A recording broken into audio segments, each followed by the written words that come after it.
The Houston Astros, which I love to call the Astros, really lived up to their name, especially this week where they not one, not two, not three, but four different Houston Astros ended up passing on their opportunity to play in this year's All-Star game.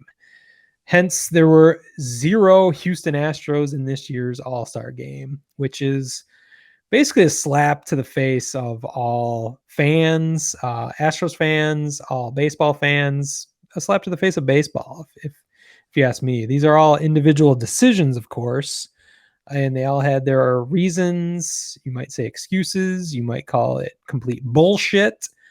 Let's go ahead and break them down. I was going to make this week's asshole of the week Jose Altuve specifically, because he was unable to attend because of nagging leg injuries. But yes, nagging leg injuries.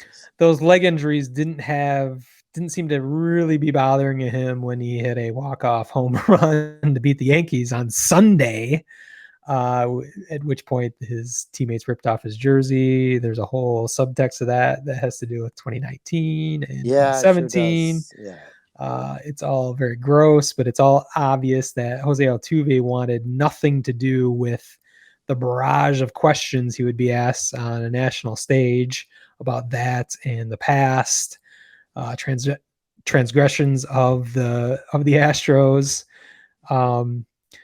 But he wasn't alone. Other Astros found ways to get out of the game, maybe for legitimate reasons, but when you look at it collectively, it's gross.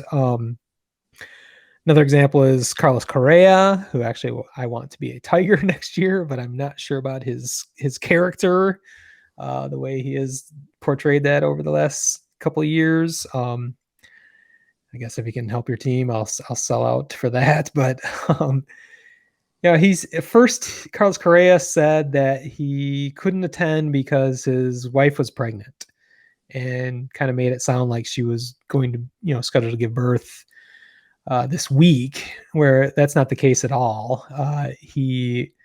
She's not due for another couple months. I believe he got that idea from his teammate, who also did pass, apparently for legitimate reasons, on his All-Star appearance, Ryan Presley, whose wife is scheduled to go into labor this week. So that's a much more legitimate reason. But it just made me laugh that Carlos Correa, it just kind of is clear that Carlos Correa saw that Ryan Presley could use that excuse easily, and Correa saw it as being able to use the exact same excuse. So he backed off of that when people poked holes in that. But he had an even better excuse where suddenly he's landed on the COVID list. I'm not sure how easily that's manipulated, or if that is legit, that he just happened to come down with COVID at a convenient time where he does not have to go to the All-Star game and deal with the barrage of questions and the microscope that he'd be under.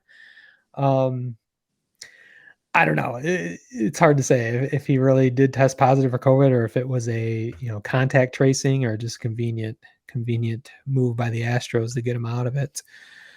I mean, he did miss the last game of the Yankees series. Well, so there might be some legitimacy. He didn't like play. It wasn't like an Altuve thing where he didn't look injured at all for the last 2 weeks, and suddenly is gimpy. And it's not to say he doesn't have a nagging injury. Everyone's got. That's the thing. I can't say he doesn't, but everyone does. And they found a way to get to the All-Star game. Guess what? You could still show up to the game and not and ask to not play in the lineup or only pinch hit or something. He didn't.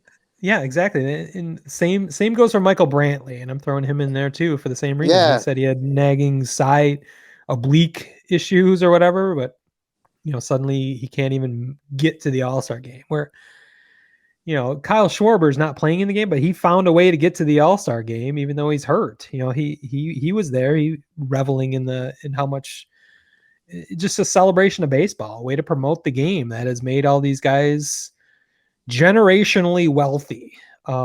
They're set for life because of this game, and it seems like a small thing to ask, to have them help promote the game, and what I think ended up being a pretty well received, pretty nice week for baseball in general. I mean, we poked some holes in it this this episode, but I think overall it was a pretty positive time. But the Astros, Well, they needed to be there to answer those questions. Those questions aren't going away just because they didn't show up to this All-Star game. I think it was very clear they avoided it because they didn't want to deal with the shit. But that shit's going to be there next year when we have an All-Star game. The shit's going to be there in a few days when they roll into guaranteed rate. Yeah. Which Charlie will be wearing this very shirt I made him that he requested I make him. Astros I'll get a screenshot. #1. You got to send me a picture of that, and I'll post it on the blog on the website. I can get a picture of him in it as long as we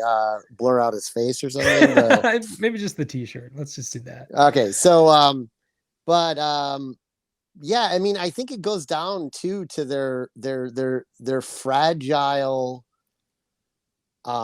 psyche that they were the ones. Remember the Yankee Stadium things we talked about earlier? They actually complained to the commissioner to baseball to where they were trying to instruct teams to instruct their fans to not bring signs and like how, I mean, really ludicrous. Yeah, so good luck with that. I mean, good luck this weekend because that's going to be fun. I'm looking forward to that. The bleachers have already been on a whole nother level, like Section 108, and then you got Section 108 on top of that.